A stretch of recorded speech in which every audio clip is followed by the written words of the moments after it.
बात ये थी कि क्योंकि हमारे पास पीछे कुछ बैकअप जैसा कुछ था नहीं। हमें पता है कि बस ये एक गोल है, इसके पीछे कुछ नहीं है कि हम ये जो एक ही सपना था जो लेके आए हैं। तो ऐसा कुछ दूसरा रीज़न हमारा प्लान बी नहीं था, जो प्लान यही था जो हमको एग्ज़ीक्यूट करना था। नमस्कार दोस्तों, आपका एक बार फिर से स्वागत है हमारे चैनल पे। आज हम बात करेंगे दो आरएस टॉपर से जिनका सिलेक्शन हुआ है और दोनों भाई बहन हैं। तो इसके लिए हम अपना टॉक स्टार्ट करते हैं। हम बात करते हैं सर और मैम से जिनका सिलेक्शन हुआ है आरएस 2018 की भर्ती में। तो इनसे हम जानेंगे इनके क्या स्ट्रेटेजी रही, कैसे इनका सिलेक्शन हुआ, क्या इन्होंने टाइम टेबल फॉलो किया, कौन सी सब्जेक्ट के लिए कौन सी बुक्स वगैरह रेफ़र करी है, वो सब हम जानेंगे। तो हम बात स्टार्ट करते हैं। तो सबसे पहले हम सर अपना इंट्रोडक्शन दीजिए, बेसिक इंट्रोडक्शन आपका। सबसे पहले तो आपको धन्यवाद दूँगा कि आप यहाँ आए और उसके बाद मेरा नाम करमवीर सिंह राणावत है। मैं पाली ज़िले के बारुंदा गांव से बिलोंग करते हैं हम दोनों। और मेरा education background BSc mathematics Lachoo college Jodhpur से हुआ है।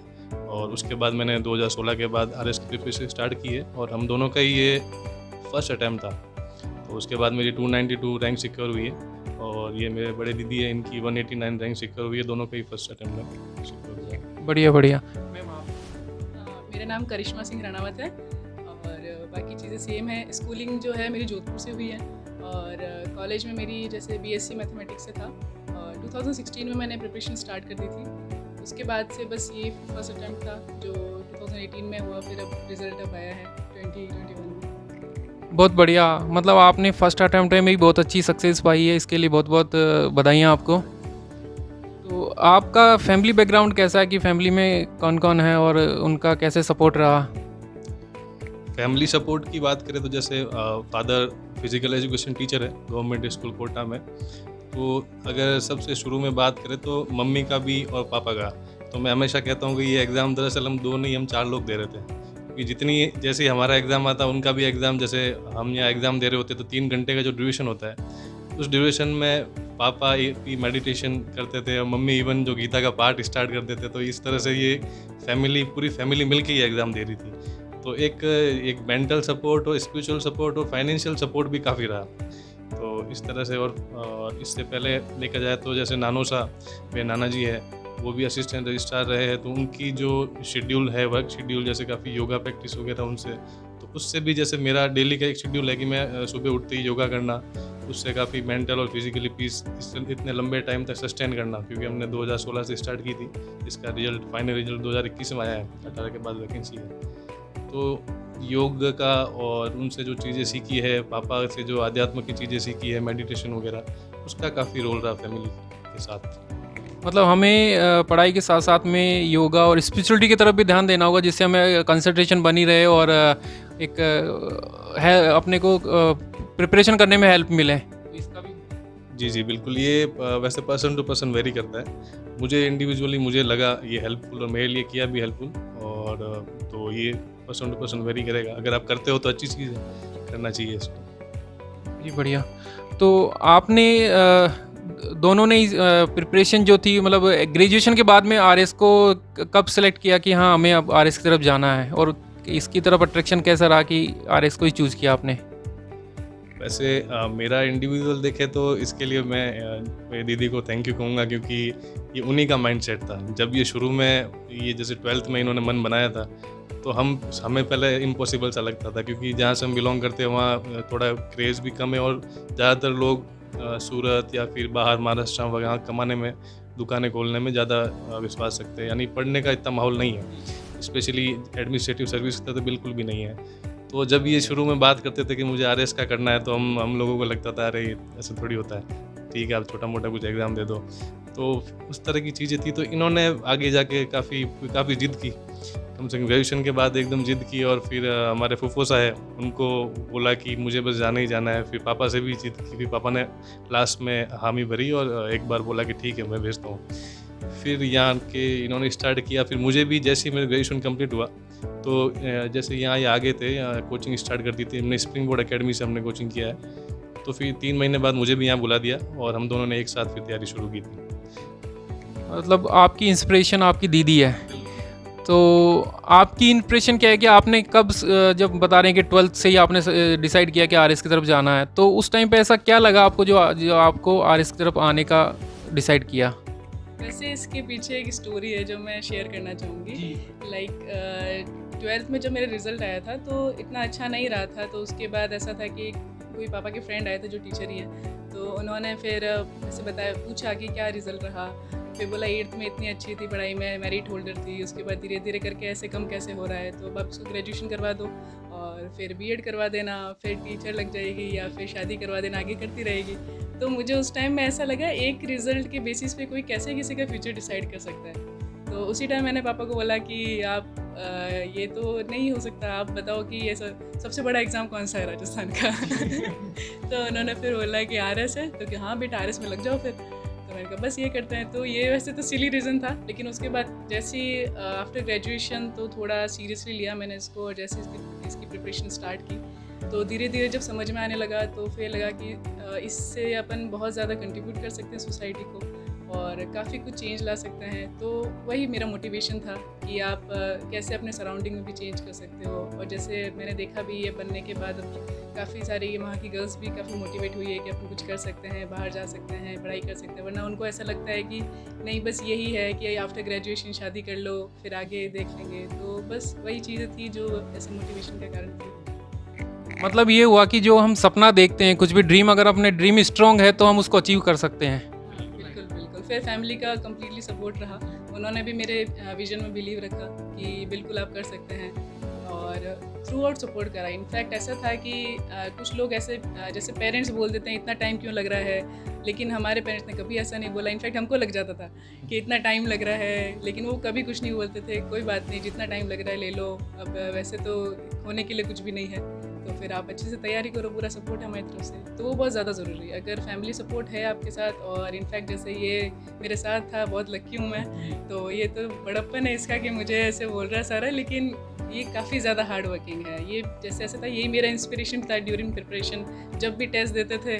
और हमेशा मतलब मोस्टली ऐसा हो जाता था कि मैं रैंक अच्छी नहीं आती थी टेस्ट में और मैं डीमोटिवेट हो जाती थी। ये मुझे मेरा पूरा ऐसे ग्लोरियस पास्ट बताता था, आपने इतने अच्छे परसेंटेज लाए थे पहले टेस्ट में, आपने बहुत अच्छा कर रखा है, टीचर्स आपकी इतनी तारीफ़ करते हैं, तो अब आप ऐसे डीमोटिवेट कैसे हो रहे हो, अच्छे से कर सकते हो आप। तो वापस नेक्स्ट डे फिर मैं अच्छे से वापस लग जाती थी। तो वो ऐसा था कि सपोर्ट सिस्टम था, सारी चीज़ें साथ में मिलके चलती है, ऐसे बहुत सारे फैक्टर रिस्पॉन्सिबल होते हैं।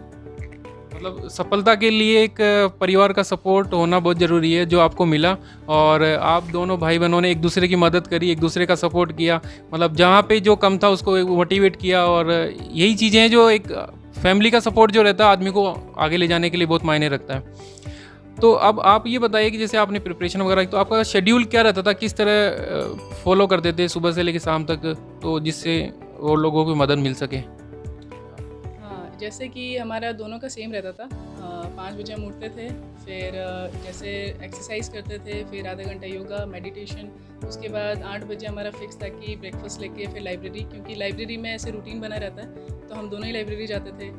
12:30 तक पढ़ते थे, फिर 2 घंटे का रेस्ट होता था, घर पे आते थे, खाना खाते थे, सोते थे, फिर 2 बजे फिर से जाते थे और फिर शाम को 8 बजे तक, फिर 8 बजे के बाद बस फिर खाना खा के फिर थोड़ा रिवाइज करके थोड़ा वॉक कर लेते, फिर 10 बजे सो जाते थे। यही था, मतलब बस पढ़ाई करना, सोना और थोड़ा एक्सरसाइज मेडिटेशन, ये सारी चीज़ें साथ में चलती थी और हेल्दी खाना बस।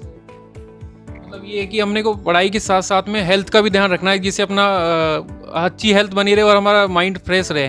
क्योंकि आप बता रहे हैं कि एक्सरसाइज और योगा भी आपने साथ में रखा, नहीं तो कई लोग इस चीज़ को छोड़ देते हैं कि पढ़ाई के पीछे लग जाते हैं। तो इस चीज़ का बड़ा रोल है कि अपना माइंड फ्रेश रहेगा तो अपने उस चीज़ को कम समय में भी अच्छी पढ़ाई कर पाएंगे। लंबा ड्यूरेशन है ना, इतने लंबे ड्यूरेशन में सस्टेन करने के लिए ज़रूरी है। मतलब ये वैकेंसी थी जो 2018 की, रिजल्ट आया 2021 में, मतलब एक लंबा टाइम हुआ। तो ये चीज़ें भी आपको, मुझे लगता है कि काफ़ी जो योगा और एक्सरसाइज जो इसने आपको मोटिवेट किया है, जो ड्यूरेशन रहा कि लंबा ड्यूरेशन रहा, 18 की वैकेंसी और 2021 में रिजल्ट आया, ये काफ़ी लंबा, लगभग 3 साल का टाइम हो गया। तो इस टाइम में कैसे आप इस चीज़ को अपने आप को मोटिवेट रखें और किस तरह से कंसंट्रेशन कर पाए कि हाँ हमें डटे रहना है? ऐसी कौन सी बात थी जो जिसपे आपको मोटिवेट करती थी? बात ये थी कि क्योंकि हमारे पास पीछे कुछ बैकअप जैसा कुछ था नहीं। हमें पता है कि बस ये एक गोल है, इसके पीछे कुछ नहीं है कि हम ये जो एक ही सपना था जो लेके आए हैं।